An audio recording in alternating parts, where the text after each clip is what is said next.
Hey folks, how you doing out there? Darren here with another Drink and a Wink in our number 4 in our Who series. And we'll do a little info reviewing, more info than reviewing. Sorry if this is choppy and it's not working and anybody is tuning in right now, let me know. Seems like either my computer or something is a little buggy today. Maybe we got some internet traffic, I'm not sure. But I figured I'd come home. I just got off from a gig playing with the wonderful Jeannie Tanner and Corey Biggerstaff, our little Sunday night trio. It's kind of a quiet night, but there were some nice people there checking it out, having fun. And then I was driving home, and Clynelish came on the brain. That's what I'm going to talk about today. I'm going to talk about a single malt Scotch whiskey, another one that, unfortunately, because it's kind of, I don't know how I can explain it. I kind of know what it is, and it's not anything like woo. It gets on the back of the shelf, but it's one that I enjoy very much.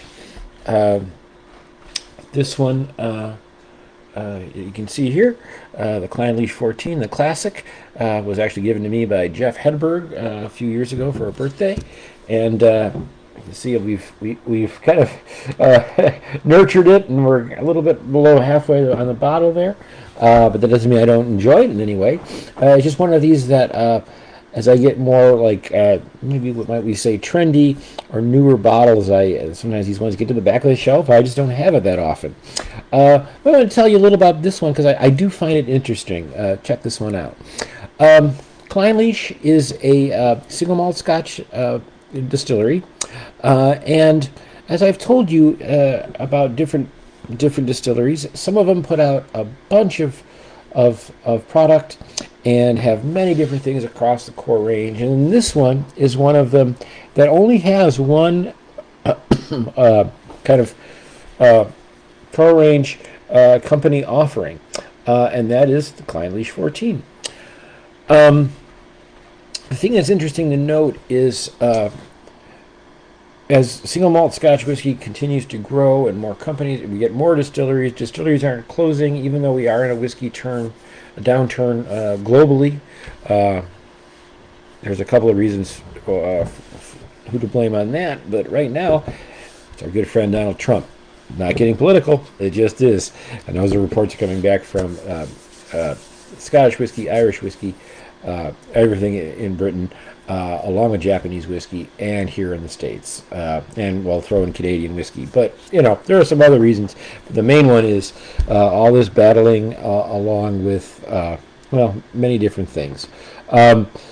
But within that, we're seeing more Scotch whiskey distilleries open up, along with Irish. Irish is having a big bounce back.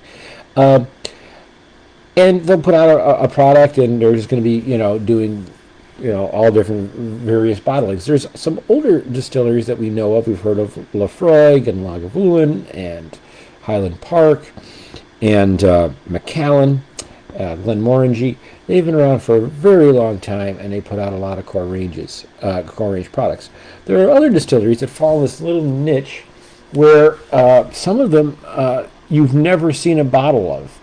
They really just do single malt Scotch whiskey that they then either sell to independent bottlers, and you'll find it that way, or they just go into, they're bought by blends. Okay, so Clynelish has just a single product from their core range from the distillery, and then if you want to find other Clynelish, you have to really look for independent bottlings of it. Okay, but what's interesting about this one is the other thing of note is a lot of times when these single malt Scotch whiskies exist and you just never heard of them, they also do a lot of selling of casks to blending companies, whether it's an independent blending company, or more likely they go into the blended whiskeys that the parent company, okay, if there is one,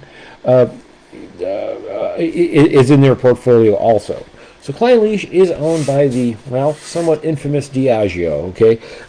D&aW, unfortunately, right now is kind of, it was kind of the biggest spirits distributor of the whole world. There's others that have different levels of that kind of jumps around. It's hard to monitor all that. They have so many products. But D&aW sadly, maybe has a knack for wanting to overprice their whiskey and make it kind of premium, and and I don't know. It's hard to say. Some of the other products that Diageo puts out, they kind of get in their own way sometimes. I don't know if they're interested in. They make some very fine whiskey, or they have some very fine whiskeys in their portfolio, but then they also have a tendency to kind of try to find ways to market them when. And maybe water them down and do different things like that and overprice them, when really if they just sold them at a good price and didn't get too crazy with the chill filtering and coloring and watering down and selling at a different at a proper proof, they'd have a really fine whiskey. Interestingly enough, Clynelish is one of those that they kind of have left alone, and even though now a Clynelish 14 is around $80 right now in the Scotch whiskey market, single malt Scotch whiskey, a 14-year-old at that price tag is actually reasonable. This is a very nice, high-quality product, which many people enjoy. One of these kind of classic older names. However, from Diageo, they luckily did not water this one down. This is at 46%, which is great. But we do know that they are probably coloring this even at 14 years, and they're probably chill filtering it a little bit. Okay, if they're not, if they weren't doing it, they put it on the label, and neither of those points on there. However, this is still a very, very tasty whiskey. I just bring those points out to show you. You're going to find some independent, or not independent, I shouldn't say, but smaller Scotch whiskey. Springbake. Springbake wants to make a great product. Keep it reasonably priced, although that's climbing up just because of desirability, and make it all natural and keep it small and sell what they sell, and they make money on it. They make an excellent product, and that's why they're kind of the most popular single malt Scotch whiskey around. Diageo, bigger companies like that, will market some brands bigger, some less. This one has kind of fallen by the wayside. We don't hear about it that much, and that's why it's coming out of my Who series. I'll do a little bit on tasting, and then I'll tell you a little bit more about it. Clynelish is always known for the standard Clynelish. I think it's just finished or aged in ex-bourbon barrels. It's probably a mixture of first fill and second fill. It might just be second fill. And it's not. I don't believe there's any sherry cask in this mix, in this recipe. Ex sherry cask finish, and that's why it even leads you more to understand that they're probably coloring it a little bit. Ex bourbon cask will give this more of a yellow tinge, and whereas this being, and sherry cask will give it a little more of a red tinge, and you can see it's pretty red, and I don't taste or know that there's any sherry cask aging in this. About like 95% sure that I'm right on that. On the nose, interestingly enough, even though this is all 100% malted barley, there's an earthiness that reminds me of, and again, I don't know all of the different glens and chases and fields and prairies of Scotland. I don't know what they have growing here. This has a slight, like if you're in a cornfield, it has that slight earthiness, which is wonderful. Clynelish, moreover, partially because of their production, although it's a little bit of a secret, always has this note of being a little bit waxy. And even in the nose, I'm a little stuffed up tonight. Even in the nose, there's a little bit of waxiness on there. Candle wax. A bigger nose invites some banana. Lots of nice barley flavors. A cereal note for sure.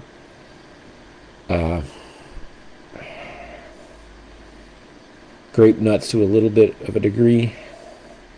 And we all know that grape nuts are neither grape nor nut. It's kind of double roasted barley. A nice hint of nuttiness. a hint of kind of not like really fresh, bright coconut, but like dried coconut. Really nice nose. The other thing we want to know is, as I had mentioned, if they're not just producing it just to make this bottle. So a lot of Clynelish is supplied for the, as I mentioned, the blended Scotch whiskies that their parent company puts out. So you're going to find some Clynelish, quite a bit of Clynelish in the Johnnie Walkers, depending on which red. Maybe not so much here. I know there's some in here. The green, I'm guessing, is there's a ton of it in the green label because that is a vatted or a blending of single malts. Who knows if it's in the blue? I'll never know, and I'll never care. But it's in this one, and it's at their parent company. The other thing is what's more of interest to me is they also sell quite a bit of it to one of my favorite kind of indie blended Scotch companies, the Compass Box product. And we've talked about this very much, but you know this because if you go and you buy a Compass Box, now again, this is a vatted or malt blend, meaning it's all single malt scotches in there, but this is a blend of 4 or 5 different distilleries. But the Compass Box gives you kind of the recipe map and tells you how much of these. And I know that in both the Compass Box Peat Monster, which I haven't talked about too much, and I love, and the soon to go away, unfortunately, Orchard House. So if you see one out and you've heard me talking about this, grab this Orchard House. This Orchard House is going to become discontinued soon. But there's plenty of Clynelish in there. The other way you're going to get at this is through independent bottlings, and that's another one that I'm going to be kind of looking out for, an independent bottling. That means somebody just buys the casks before D&aW gets a hold of them and ages them differently or cracks them open, sees what they need to do, and they're either going to age them more or in a different, or maybe they'll add a sherry element in the aging. Maybe they'll store it in a different way. Who knows? On the taste,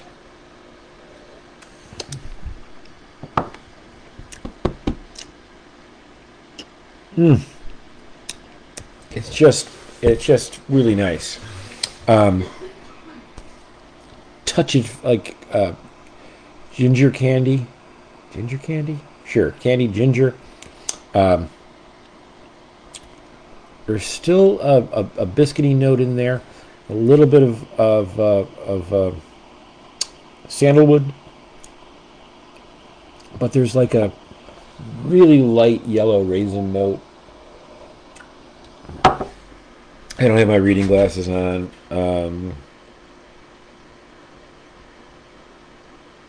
Spicy palate and signature oily mustard crest crispness.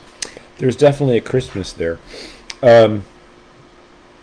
They mentioned smoke and stuff like that. There's no element of peat in here, but there is, again, a lot of these. This is the northern, the northeast area of Scotland. A lot of those get, I guess, from aging. Maybe it's the water. Who knows what it is? Get a little bit of a saline note on there. It's really tasty. This stuff is so good.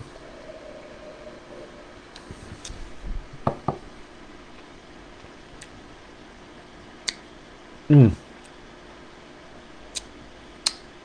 a nice spice. Yeah, spice. There's a spice in there, but I just can't put my thumb on what it is. I have another taste. I'm going to hold this one for a while.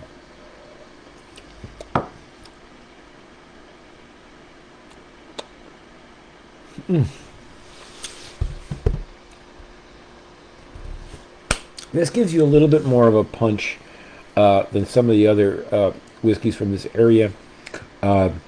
Maybe thins out a little bit on the end in contrast to some of the other ones, but it's pleasant. I mean, maybe the thins out isn't the right way. It just doesn't get heavy. On the end, you get a little bit of an oak note. There's a little bit of a darker twinge to that's telling me it's not new ex-bourbon cask here. This is very delicious. This is one of them that I probably wouldn't have bought now that I think about it. And I remember when Jeff bought it for me, I let out a club, yes, Clynelish, because it's one of them I wouldn't buy.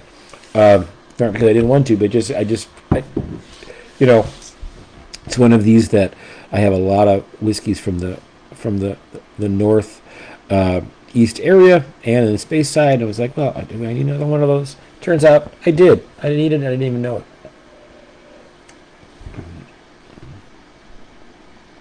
The other thing of note here is Clynelish also, since they're only making this one and they're changing things up and they're not a huge place, huge distillery, from what I understand, batch to batch, this could change a little bit. I'm really happy with this batch. This will be another one that when we finish this one, it'll be on the list, and I'll maybe check and see if I can find it on sale. I do really enjoy this. I forgot how tasty it is. Again, it's just another one of these wonderful, very indicative of a Highland single malt Scotch, but it has its own little character and this waxiness. And again, I don't know what mustard cress is. That's what it said in the box, but I really like this one. You will also see these out in independent bottlings, and again, if you don't understand what that means, like I've said, a company will buy it, put it. Sometimes you'll see on the label, and I didn't really know this, but sometimes because of brand regulations and things like that, you'll see this one. And this is stolen right from a recent video from Roy from Aquavit, one of the best guys in the business. He had mentioned that if you see this cat logo, sometimes you might see an independent bottler that says whatever the company is. I don't have it in it, but here, just so you understand what's happening here. So here's an independent bottling. Sorry, I pointed the mic. Here's an independent bottling of Clynelish, 14-year-old sherry cask, one of the best Clynelish I've ever had. So the company is called Duncan Taylor, and they buy Clynelish 14-year, and it might not be aged in a sherry cask, or maybe I can't remember if this was aged in oak casks. And then they do something different with it. They finish it. They're usually going to give it to you at a higher ABV. This one is a whopping 54.9. So it's 8 points or so higher than this one. 8.9 points higher. And that's what they'll do. They'll buy casks from Clynelish, and then they'll put it. They'll do something different to it, and then sell it to you. I think before I buy another one of these bottles, I will probably be looking for an independent bottling of Clynelish, and that might be my next Clynelish that I buy. Of note, again, it kind of depends what you listen to or who you listen to. Sometimes people will say that maybe this Clynelish isn't the best mix with an ex-sherry cask, which you'd only get if you got an independent bottling. Who knows? But for my money, this one is really, really tasty. And I would say right now in the D&aW portfolio might be your safest bet and your best value money to what's in the bottle. 46%, really tasty, really. It's like, I don't want to say it's workman, because that would be like it's rough. I just don't know what it is. It has a character, but it's not the one that's out front. It's going, hey, look at me. This is the one that's just like, it's confidence. I don't know if whiskey can have confidence, or they're confident in what they were making. If you just cannot afford Clynelish at this time, and you still want to get that flavor, I would say get out and check out Orchard Box's Compass Box. Wait, sorry, I said that backwards. Compass Box's Orchard House, while it's still around. That might be next purchase. If I find another one, I think we're going to have to get one. We're running out, and I know Michelle enjoyed that one. It's one of the best malt blended scotches that we've ever had. Just really tasty.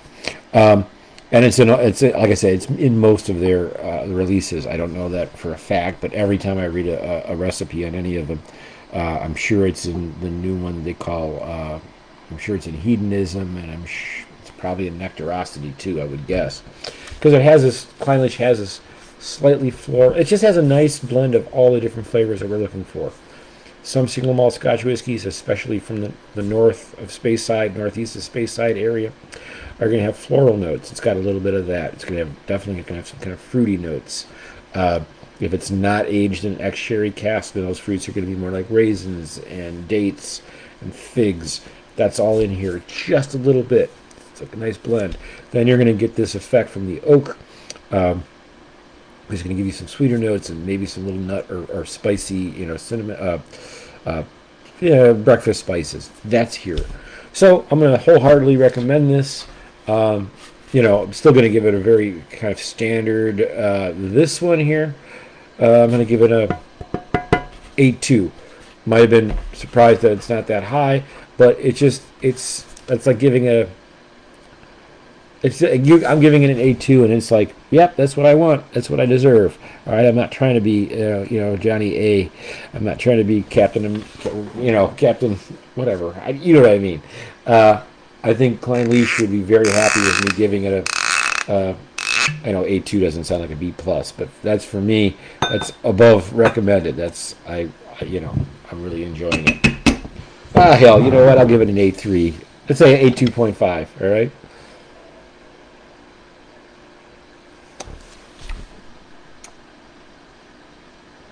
Again, it's just so fascinating. I kind of think that bourbon love, for some odd reason, I think bourbon, the bourbon cask is just so popping here that I think bourbon fans might like it.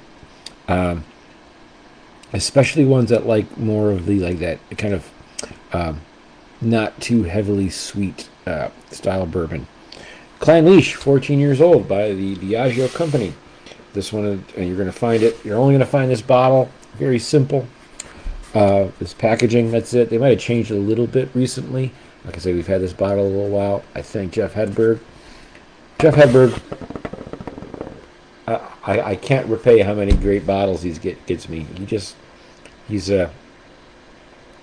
always finds the good ones. And I still have not opened one that he gave me recently. I'm waiting for that. Maybe I'm waiting until we can do that together. But anyway, if you watch this, Jeff, thanks again. This one, like I said, don't think because I've only I just keep it because it's one of those things. It's like a good movie. That's a good movie. You know what's going to happen. You've seen it like 15 times. Every once in a while, you go back and you find new things. That's what Clynelish is for me. And what's kind of cool is, I guess if I buy another one, it might be a little different because they have a little bit of more batch variation than other. All right, I'm out of here. Look at that. I kept a little darker today just to kind of, so my lights behind me would pop a little bit. I don't know if that's happening.